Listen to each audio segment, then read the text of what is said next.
조희대 대법원장이 이재명 대통령에게 정면으로 들이받았습니다. 대통령과의 사전 협의 없이 서면을 통해 일방적으로 대법관 후보 임명을 제청했죠. 이에 대해 김민석 당대표가 조희대 대법원장을 강하게 비판했는데요. 전당대회 이후 처음으로 열린 최고위원회의인 만큼 김 대표의 발언이 주목을 받고 있습니다.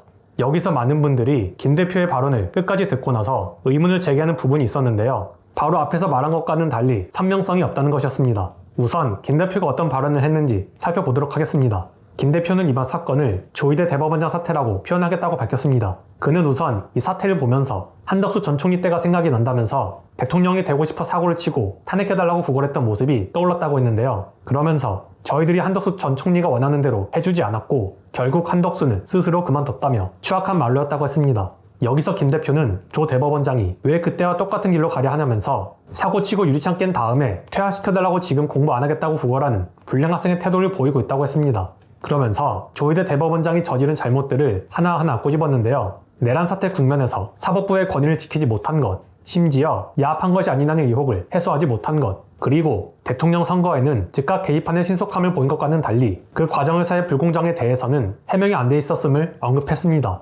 그리고 그럼에도 불구하고 대통령과 국회, 국민들에 의해서 인내되고 있는 상태라고 덧붙였죠. 여러가지 국난 극복과 경제적인 어려움을 해결해야 되는 국가적 사정 때문에 단지 심판되지 않았을 뿐이라고도 설명했습니다. 또 원래대로라면 진작에 탄핵되고도 남았어야 할 마땅한 사안이라고 못을 박았죠. 계속해서 그는 사법부의 행태에 대해서도 비판의 목소리를 냈습니다. 내란이 터졌을 때 대법관 중에 누구 하나 문제 제기를 한 적이 있었는지, 법관회의가 내란 이후 공적인 국민의 문제에 대해서 제대로 열린 적이 있었는지, 자기 이익에만 목소리를 낼 뿐 다른 곳에서 목소리를 낸 적이 있었는지를 꼬집었습니다. 앞서 한덕수 전 총리 때를 언급한 것처럼 조희대는 자신을 탄핵해달라고 구걸하는 거냐, 대법관들은 이해관계가 문제될 것 같을 때만 나서는 거냐고 사법부 전체를 비판했습니다. 여기까지 보면 당대표가 된 첫 행보로 그들을 완전히 청산하겠다는 각오로 임하겠다는 게 엿보입니다. 그런데 문제는 김민석 당대표의 그 다음 문장입니다.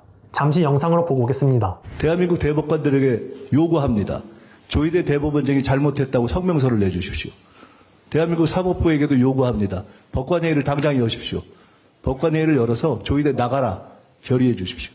그렇지 않다면 적어도 이번 행위가 잘못됐다는 사법부의 판단을 내려주십시오. 그런 판단을 내리지 않고 대한민국 사법부가 어떻게 도둑놈을 잡고 판결을 하겠습니까? 어떻게 믿겠습니까? 그런 사법부를 어떻게 개혁하지 않겠습니까?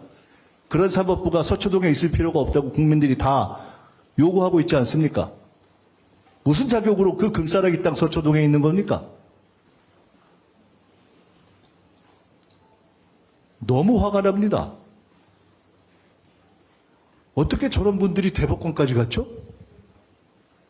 저는 국민들이 어마어마한 분노로 화답할 것이라고 확신합니다.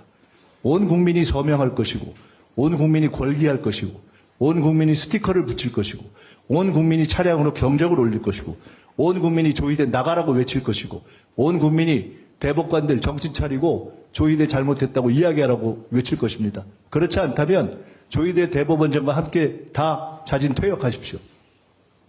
차라리 대법원 자체를 새로 구성하는 것이 낫습니다. 민주당은 이제 검찰개혁을 일단락 지었습니다. 조희대 대법원장의 사법농단을 계기로 해서 사법개혁을 시작하겠습니다. 어디다 대고 국민들 앞에서 이런 못된 짓을 합니까? 조희대 씨 정신 차리고 당장 나가십시오. 네, 오늘 이후에 여러 가지 사안들에 대해서는 대통령과 청와대와 정부는 대통령과 청와대의 정부의 어떤 법적 의무를 하실 것이라고 봅니다. 당과 국회는 우리의 판단에 따라서 국회가 국민의 의사를 존중해서 우리가 할 방향을 판단하겠습니다. 우리는 법을 지키고 국민의 전소를 존중하지만은 그 이전에 해야 될 것이 있습니다. 국민 앞에, 국민 주권 앞에 조희대 같은 대법원장은 없어야 합니다. 당장 나가십시오. 아니면 사과하십시오. 아니면 현재 대법관들이 다 물러나라고 연명하십시오. 사법부 전체가 들고 일어나서 조희대 나가라고 해 주십시오. 그렇지 않다면 대한민국 사법부는 사법개혁의 무서운 파도 앞에서 한치도 벗어나지 못할 것입니다. 이상입니다. 대한민국 대법관들에게 조희대 대법원장이 잘못했다는 성명서를 내주길 요구한다. 법관회의를 열어서 결의해달라. 사법부 스스로 잘못을 바로잡으라는 뜻으로 보이는데 글쎄요. 과연 대법관들이 그렇게 움직여줄지 저는 의문이 듭니다. 자의에 기대하기엔 너무 멀리 와버렸거든요. 김민석 당대표께서 말씀하신 대로 지금까지 수많은 이들이 인내하고 경고했습니다. 여기서 사법부는 이를 비웃듯 위법한 행태를 멈추지 않았고 끝으로 사법개혁의 대상이 되고 말았습니다. 김민석 당대표께서 사법부가 뭘 잘못했는지 하나하나 꼬집으며 잘 설명하셨습니다. 그런데 결론에서 본인이 당대표로서 구체적으로 어떻게 할 건지에 대한 설명이 부족합니다. 주변에는 어떻게 해달라 이건 구체적으로 말씀하셨는데 정작 당대표로서는 대법원장의 사법농단을 계기로 해서 사법개혁을 시작하겠다는 한 문장에 그쳤습니다. 그 사법개혁의 첫걸음으로써 당장 무엇을 할 건지가 빠졌습니다. 그러니까 결국엔 사법부가 이 꼴이다. 그런데 여러분은 이걸 그냥 놔둘 거냐? 즉 타임 보고 움직이라는 말만 들린다는 겁니다. 그래서 하나 의문이 드는 게 지금 본인이 당대표가 되신 거 아닌가요? 왜 자꾸 싸움은 남한테 시키고 본인은 뒤로 물러서는 듯한 스탠스를 취하시는 겁니까? 이성윤 의원이 계엄 선포 직전 통하고도 왜 국회를 안 왔냐는 주장을 했을 때 시민단체 같은 곳에서 다 문제 삼기 때문에 자신이 굳이 나설 필요가 있냐는 취지로 말씀하셨습니다. 그리고 실제로도 바로 다음날 사생이 이성원 의원을 고발했죠. 지난 전당대회 국면에서는 어땠습니까? 반명, 분열주의, 신천지의 3자 연합을 깨는 게 이번 전당대회 본질이라면서 사실상 정청래를 신천지로 엮었습니다. 본인이 정청래를 대표적인 반명으로 거듭 강조해왔던 만큼 이건 누가 봐도 반명 정청래가 신천지와 연합을 했다고 연결될 수 있는 발언이었습니다. 이 발언으로 인해 김민석 후보를 따르는 지지자들은 정청래 후보를 완전히 신천지로 낙인 찍고 공격했습니다. 그런데 논란이 확산되자 그렇게 판단한 사람들의 몫이라면서 김민석 당시 후보는 빠졌죠.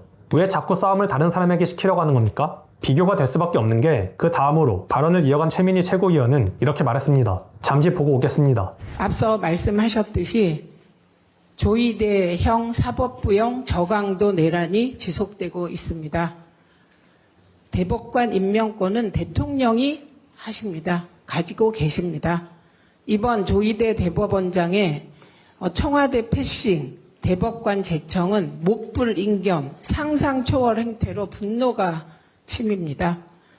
그래서 저는 조이대 대법원장과 사법부는 국민의 철퇴를 맞아야 한다고 생각하며 국회가 즉시 탄핵을 포함한 조이대 거치 논의를 시작해야 한다고 생각합니다. 국회가 즉시 탄핵을 포함한 조이대 거치 논의를 시작해야 한다고 생각한다. 그 메시지가 분명합니다.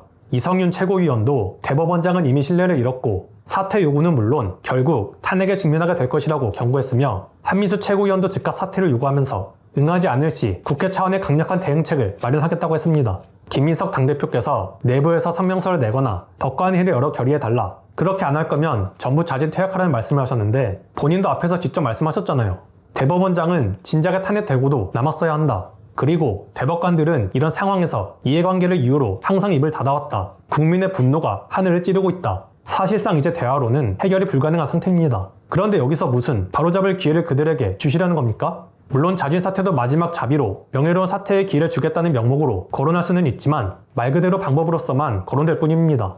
불명예 사퇴를 피하려면 어떻게 해야 되는지 친절하게 가이드라인까지 만들어서 줘야 하나 싶습니다. 제가 이 말씀을 왜 드리는 거냐면 당대표께서 조이대와 사법부의 만행을 열거하면서 용서할 수 없는 대상이라고 못을 박으시면서도 한편으로는 자꾸 그들에게 기회를 주려 하시는 것 같아 혼란이 어서 말씀드리는 겁니다. 100번 양보해서 기적적으로 정말 그들이 개과천선해서 김 대표님 말씀대로 움직였다고 가정해 봅시다. 그럼 스스로 바로잡았으니 사법개혁을 보류하겠다 이러시라는 건 아니잖아요. 사법부 입장에서는 스스로 그만두냐 남에게 끌어내려지냐의 차이일 뿐 결국 자리에서 내려온다는 결과는 똑같습니다. 그리고 이걸로 사법개혁이 멈출 거라고 생각하지도 않을 거고요. 그러니까 지금 보시는 것처럼 사법부가 끝까지 버티고 계속해서 막무가내로 나오는 거 아니겠습니까?